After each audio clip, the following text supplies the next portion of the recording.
Hello, Life Groups. We have just started a brand new series this past weekend called Baggage, and understanding that baggage is something that we all have, and that's okay. We don't have to act like we have perfect lives, we have everything figured out, but we can be honest and real with each other and help each other work through and unpack the baggage that we carry.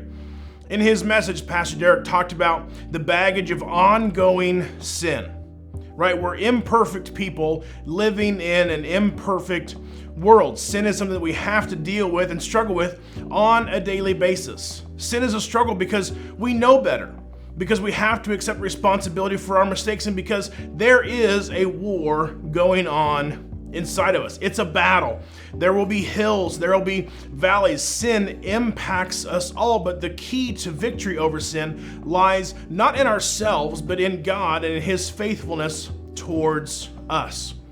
The beauty of this story is that in spite of our sin, God has grand and great plans for you and for me.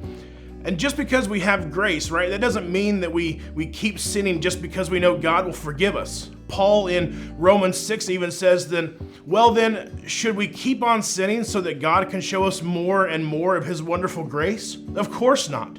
Since we have died to sin, how can we continue to live in it? And even though we will continue to sin because of our humanity, because we're not perfect, we must choose to allow the Holy Spirit to show us a new attitude towards sin.